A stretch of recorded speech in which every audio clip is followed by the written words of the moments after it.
Jai Hind friends, today we are dealing with the topic of the Red Sea crisis. यह topic बहुत ही important है. When Israel and Hamas war started, then this topic came in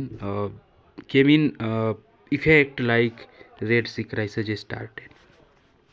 This is a very important fact about the Red Sea. So Red Sea connected via Suez Canal to the Mediterranean Ocean and via Bab el Mandab to the Gulf of Aden, or we can say that Arabian Ocean. Another important fact is the 12% of the world trade. 12% of the world trade happen via Red Sea. Means it clearly shows that this is very important trade route for the world. When we started through this map, then we are seeing this map and we understood very detail. See, this is the Red Sea and this is the Suez Canal, and if we saw very clear, it's showing that कैसे यह पूरे Asia, south east Asian nation को Europe से बहुत easily connect कर रहा है. और देखें तो इससे हम अफ्रीका से भी ट्रेड कर सकते हैं. तो this Europe connected via Red Sea to the Asia. So this is very important trade route. And जब तक ये स्वेज कैनाल इजिप्ट में जो है, इजिप्ट में नहीं था, तो ये मर्चेंट्स और ट्रेडर्स जो वेसल्स हैं ये इस रूट को फॉलो करते हैं. और इस रूट को केप ऑफ गॉड होप भी बोला जाता है, क्योंकि ये अफ्रीका के ये हॉर्न पर है. और हम जानते हैं कि वास्को डी गामा भी इसी रूट से आया था. सो हम समझने की कोशिश करेंगे. जब इजराइल और हमास वार स्टार्ट हुआ तो यहाँ पर ये जो हूती हैं, यमन की जो हूती रिबेलियन है, वो we know that Iran proxy हैं ये. तो proxy war started between Israel and Iran. Then these Houthi attack to the vessels of the Israeli as well as the world vessels. any other country's vessel also attacked by the Houthis. So this trade route disrupted, as well as Somalian pirates also is a big problem for this. Here is a Somalian pirates. So Somalian pirates also attacked to the ship.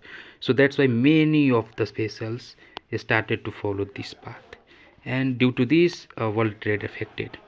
क्योंकि हम लोग जानते हैं India भी बहुत सारा fuel as well as many commodities इधर से ट्रेड में लेता है.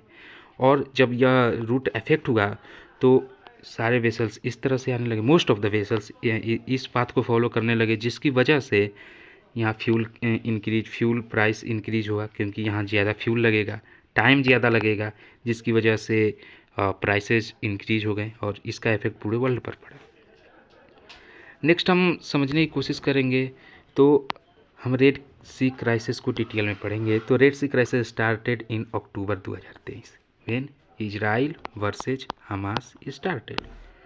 अक्टूबर से स्टार्ट हुआ. इसके ओवरव्यू देखेंगे तो क्यों रेड सी क्राइसिस स्टार्ट हुआ, तो इसका तो प्राइमरी रीज़न यही है कि इजरायली इन्वॉल्वमेंट हुआ. क्योंकि इजरायली इन्वॉल्वमेंट हुआ हमास के द्वारा, तो ये मुस्लिम कंट्रीज जिसमें कि ईरान के सपोर्टेड प्रॉक्सी हूतीज इन्वॉल्वमेंट हो गया. और हूतीज डायरेक्ट अटैक करने के बजाय इनके शिप को टारगेट करने लगे, जिससे रेड सी क्राइसिस शुरू हुआ.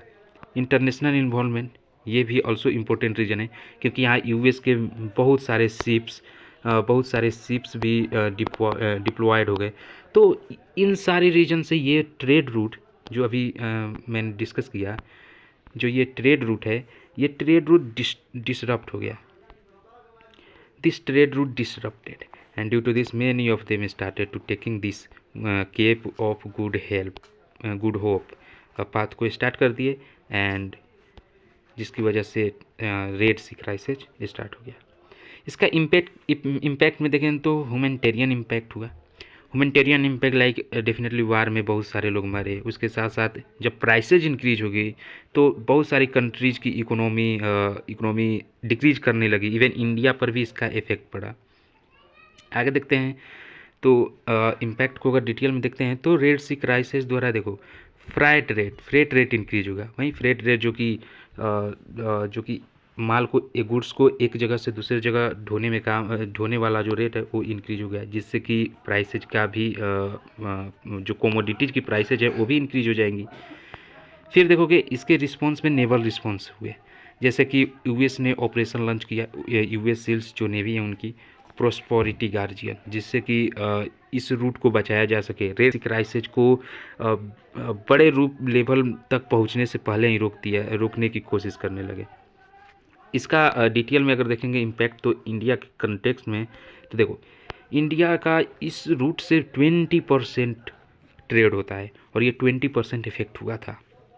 हम देखेंगे कि इंश्योरेंस प्रीमियर भी राइज हो गया 20%, क्योंकि शिप्स का जो इंश्योरेंस होता है उसकी प्राइजेज इंक्रीज हुए, और अल्टीमेटली इन सभी चीज़ों का फाइनल आउटकम हुआ कि जो कमोडिटीज़ की हैं उनकी कमोडिटीज़ की जो प्राइसेज हैं वो इंक्रीज होगी, और प्राइसेज इंक्रीज होगी तो डेफिनेटली कंट्रीज की इकोनॉमी पर इसका बहुत बुरा प्रभाव पड़ेगा। आगे हम देखेंगे तो India's role to saving this path, तो definitely operation Sankalp, Indian Navy launch this operation Sankalp. और हमने सुना जैसे INS Chennai, Indian naval ship Visakhapatnam, Mormugao, this all deployed there and saved, even our जो MARCOS commando also deployed there for saving these vessels from the Somalian pirates as well as the Houthis attack also. Also we also heard a lot of news about like we saved many vessels, Pakistani vessels also.